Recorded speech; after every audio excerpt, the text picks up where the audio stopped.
It is finally here, some more updates and new content for Chivalry 2, the medieval first-person epic that's been out for just over 2 months now, and I can't lie, I was starting to get a little bit worried about it. So worried, in fact, I put up a poll asking how many people still played the game, and it was 80% of people said that they'd kind of gone off it even just after 2 months. Because of that, last week I made a video talking about Chivalry and why it's kind of fell off, why there's not many people playing it these days, and what they need to do. And the main conclusion, of course, was the lack of content. That was the vast majority of the answers I was seeing from most of you guys when I asked you why you're not playing it anymore. So I had that video scheduled and I went on holiday, and the day after I went on holiday, Chivalry 2 released Galencourt, their biggest content update yet. So thanks there, Chivalry 2. You've made me have to delete a video that I spent quite a bit of time on. But hey, at least I get to make this one, right? First off, Galencourt was what we were told about during E3, the first real big content update for Chivalry 2. They did say at E3 that there's going to be way more off in the future, and at some point they are going to be able to double the game's content for completely free. They're planning on getting as much crammed into this IP as possible, and hopefully not go the same way as other multiplayer-only games that we've seen in the past. You see, when you have just multiplayer, there isn't any single-player content. It completely relies on people coming back time and time again, and they'll only do that if there's new content for them to explore. Mordhau's doing all right with that. It's not been the most popular because they've had quite a bit of break from releasing new content, but they've been able to keep up a steady, loyal fan base. But I think Chivalry 2 are going to try and push that even further. So, what do we get with Galencourt? Well, the first thing that I jumped into was Courtyard, one of the new maps that has been brought into the game. This is very much inspired by the citadels, the beautiful cities and architecture of old. They have said in E3 that they're going from the early medieval all the way through the time periods to late medieval, so we're going to get lots of different types of architecture, weapons, armor, troops, and environments to fight in. But Courtyard is mostly limited to the team deathmatch game mode, the duel game mode, and the new arena game mode, which I'll get into a little bit later. It's not going to be that massive big style battles that you'd expected from something like Lion Spire, but this is going to be a much more condensed arena style map where you're just fighting for glory and to knock up as many kills as possible. It kind of does put a disadvantage on playing with Archer because you're not really defending any points and it's very close together. There is a nice open space in the center where you have some awesome destructive terrain. There's a cool structure that can fall down, that can be knocked down, which is really awesome, and we're going to be seeing some more destructive terrain later on in this video when I go to the next maps.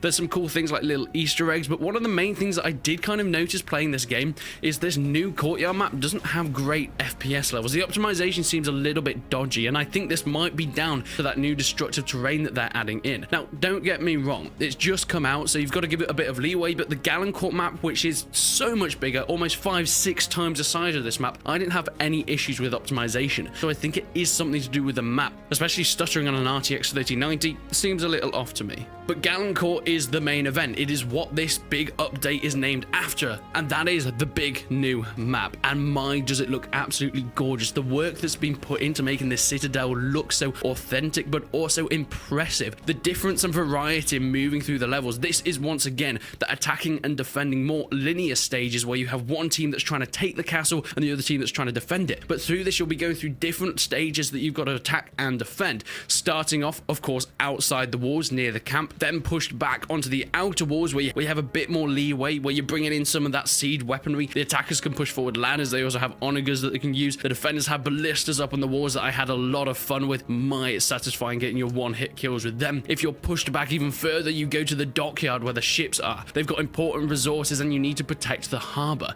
But the attackers have got to get on board those ships, light the fuses of the explosive barrels. Look, I don't know why they just keep explosive barrels on the ships. Probably a better idea just to leave them on dry land, maybe. And then they've got to blow up the ship so they're then incapacitated for future use. That is one of my favorite stages of the maps. Jumping between the masts and the boards of the ships is a lot of fun. It does add a little bit of parkour. Of course, there isn't any free running system in a game like this, but it is a lot of fun being able to traverse more vertically than you're able to do in many of the other levels. Oh, and by the way, I forgot to add, the opening cinematic for this level is pretty goddamn awesome. I mean, it's cool for pretty much all the levels in Chivalry 2, but I think this one specifically has had a lot of effort putting into it. Once the ships have lost, you've got to go back to defend the gate, which is then breached, and you've got to defend the courtyard and moving on to the keep inside the castle. This map has so much to it. It is absolutely massive. I would say probably one of the largest scale ones. Of course, we have maps like Lion Spire where you're going through the villages and the towns and then into the castle and across the bridge, but this one is probably a similar size, if not maybe a little bit bigger, and I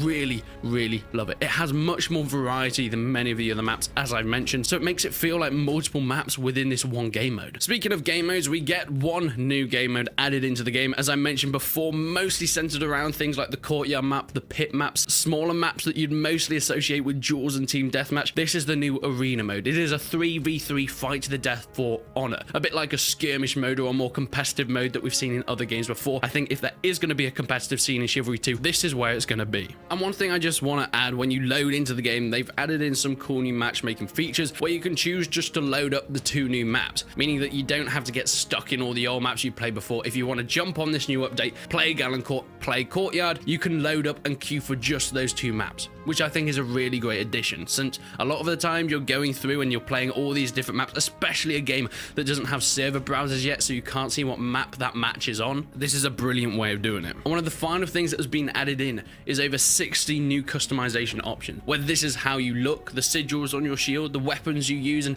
the handles or the hilts that they have. It is a really awesome amount of new content. I think what they've done here is adding way more stuff to get people back in the game, and of course it's been shown with this new update. We've seen so many more people coming into it, and I'm so happy about that. In my video that I didn't end up releasing because they basically proved me wrong before I'd released the video, I mentioned that they need to bring something like this in order to get people back, and I thought that that would be the savior. I really want Chivalry 2 to do well, since I think it's a brilliant game, especially for a more casual gamer, and this is what they've done. And now people are starting to come back, and hopefully we can see a trend. They have mentioned that they will be doubling the size of the game, if not bigger in the future, for no extra price, which is a fantastic thing. So we will be seeing more content coming in the near future, but I guess we're just going to have to hang around with that. Please let me know what you think down below. Have you played Galencourt yet, and what do you think? Do you think that it's going to bring you back to Chivalry 2? Because as I mentioned, 80% of my viewers have stopped playing it just 2 months after its initial release. Will this be the thing that brings you back? Please let me know down below. But leave a like on the video if you enjoyed it, leave a dislike if you didn't. But until then, I will see you in